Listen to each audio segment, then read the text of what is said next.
enfoque que debemos de tener. En el principio divino, puestos nuestros ojos en Jesús, en la fe, puestos nuestros ojos en Jesús, el Redentor de nuestras almas, no puestos nuestros ojos en las circunstancias o situaciones que nos llevan a pecar, o en el pecado mismo, o en la figura de disciplina, sino puestos como Él lo hizo, considerar aquel que sufrió tal contradicción de pecadores contra sí mismo, para que vuestro ánimo no se canse, luchando hasta la sangre en contra del pecado, consagrados al propósito de Dios.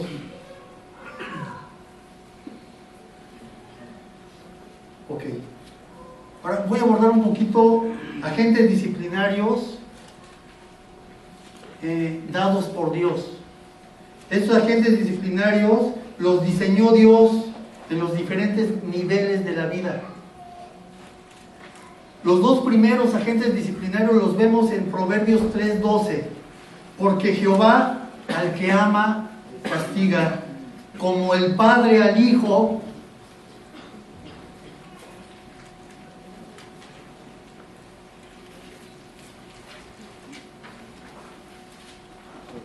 Porque Jehová al que ama castiga, como el padre al hijo, a quien quiere. Estos son los dos primeros agentes disciplinarios, ¿sí?, que Dios ha dispuesto. Dios y los padres terrenales. Pero también el creyente mismo debe vivir una vida ordenada y disciplinada, negándose a sí mismo placeres que la misma carne reclama, y no permitir que la naturaleza caída se fortalezca, sino la nueva naturaleza debe de ser fortalecida. Ese es el plano espiritual. Y eso lo vemos claramente en Romanos 8. Vamos a Romanos 8, del 3 al 8. Vamos a esta escritura.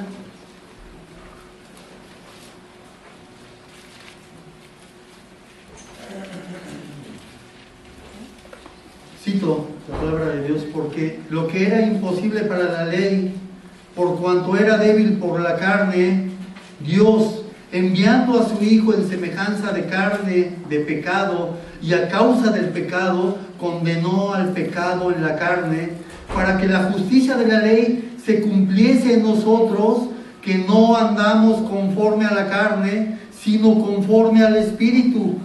Porque los que son de la carne piensan en las cosas de la carne, pero los que son del Espíritu, en las cosas del Espíritu.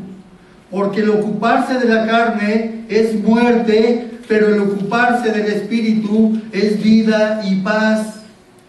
Por cuanto los designios de la carne son enemistad contra Dios, porque no se sujetan a la ley de Dios, ni tampoco pueden, y los que viven según la carne no pueden agradar a Dios.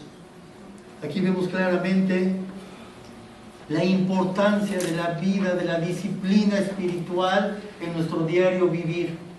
Ese debe de ser el diario vivir de un creyente genuino, andando en el Espíritu, andando en el amor del Señor, andando en sus principios, enfocados en el Señor en todo momento. Aquí no hay situación, no hay de darnos un chance, ¿sí? Porque eso puede generar una situación de caída, de pecado en nuestras vidas, ¿sí?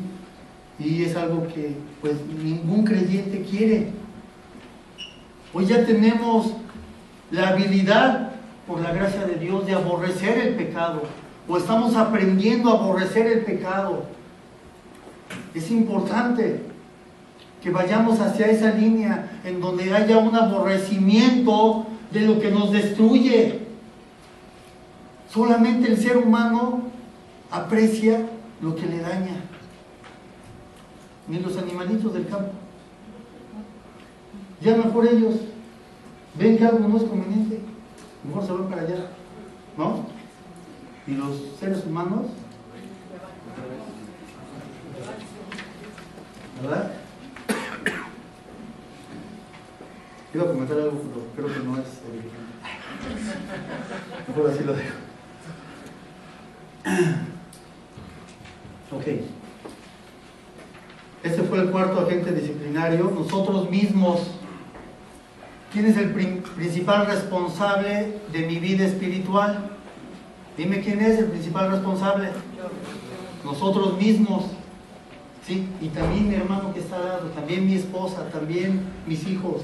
Debemos de estar al pendiente de nuestras vidas, al cuidado de nuestras vidas, pero nosotros somos los principales que debemos de estar al pendiente.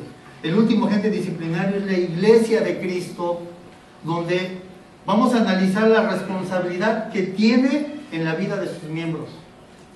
Esta es una responsabilidad de la Iglesia. No la podemos hacer a un lado porque esté más cómodo el hermano. Pues sí, se está emborrachando y está haciendo de las suyas, pero pues para que no se sienta. ¿Para qué le digo? No seas pecador. Claro, no le decimos así, ¿eh? No le decimos así. Le tenemos que decir. Exactamente, le tenemos que decir. ¿Por qué? Porque es nuestra responsabilidad, porque le amamos al hermano. Digo, si es que es hermano, ¿no? Porque si está pecando y está practicando el pecado, entonces a lo mejor hay que evangelizarle, y es parte del amor del Señor, bueno, el compartir el evangelio, ¿verdad? O tuvo una caída, bueno, le cuidamos. En Mateo 18, 15 al 20, vemos la responsabilidad que tienen, escuchen esto, vemos la responsabilidad que tienen todos los creyentes, todos los miembros de la iglesia, como agentes disciplinarios de Dios. Es la preocupación que debe tener cada creyente por la vida de santidad del hermano y de nuestra propia vida. Esta es la comunión de propósito.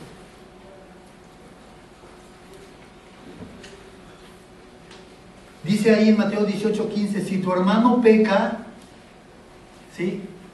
Aunque en el original no dice contra ti, o sea, dice, si tu hermano peca, ve y repréndelo.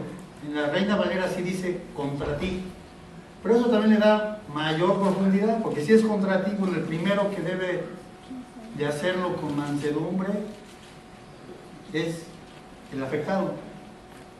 ¿Sí? Si tu hermano peca, ve y repréndelo.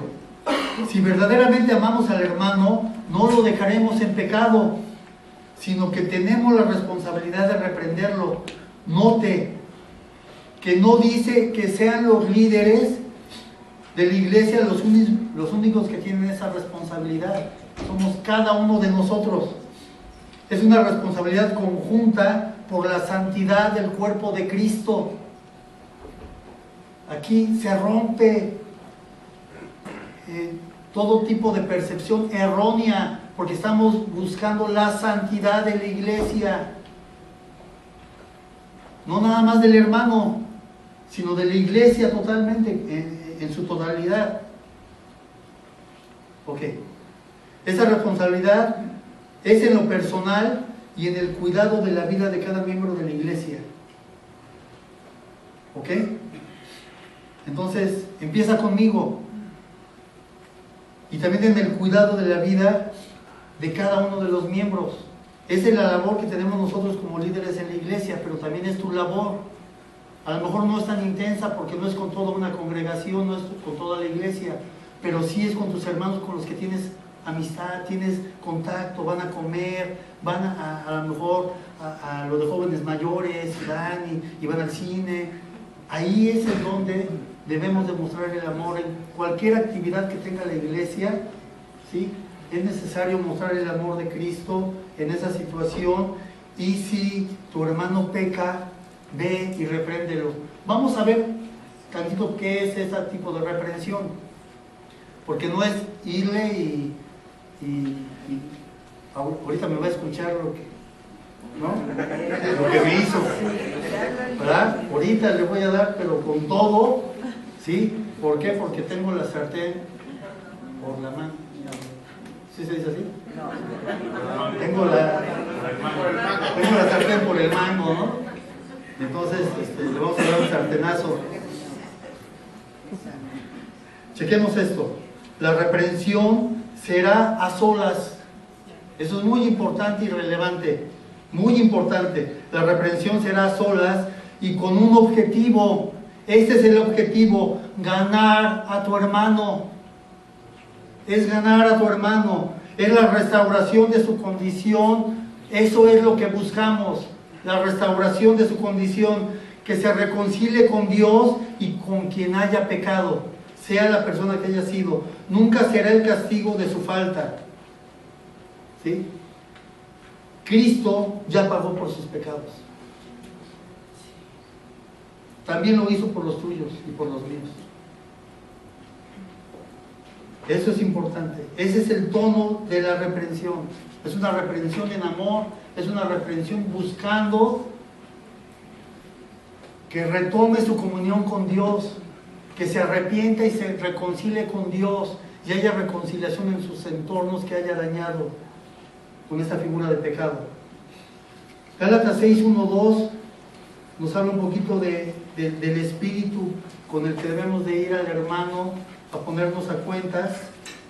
Hermanos, si alguno fuere sorprendido en alguna falta, vosotros que sois espirituales, restaurarle con espíritu de mansedumbre, considerándote a ti mismo, no sea que tú también seas tentado. Y noten el verso 2, Gálatas 6, 2. Sobrellevar los unos las cargas de los otros y cumplir así la ley de Cristo. Así es como cumplimos la ley de Cristo. Así es como cumplimos el amor de Cristo, la piedad de Cristo, todo lo que Cristo es. Recuerden que un creyente tiene la mente de Cristo y vive como Él anduvo. Anda como Él anduvo, vive como Él vivió. Y así es como debemos de darnos al hermano, sobrellevando sus cargas. Ahora, ¿cuándo impartimos la disciplina de la iglesia? Estos puntos ya no los voy a poder desglosar. De hecho, no los traigo desglosados. Pero sí voy a dar los puntos. ¿Cuándo impartimos la disciplina en la iglesia? ¿Cuándo se debe de impartir? Por supuesto, tampoco el cómo se disciplina. Eso viene en Mateo 18, viene muy bien desglosado.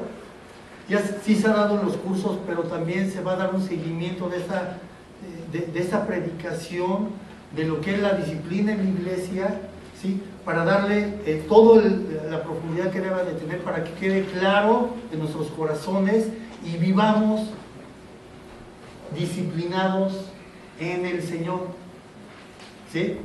Vivimos disciplinados en el Señor. Vamos a ver cuándo impartimos la disciplina de la iglesia.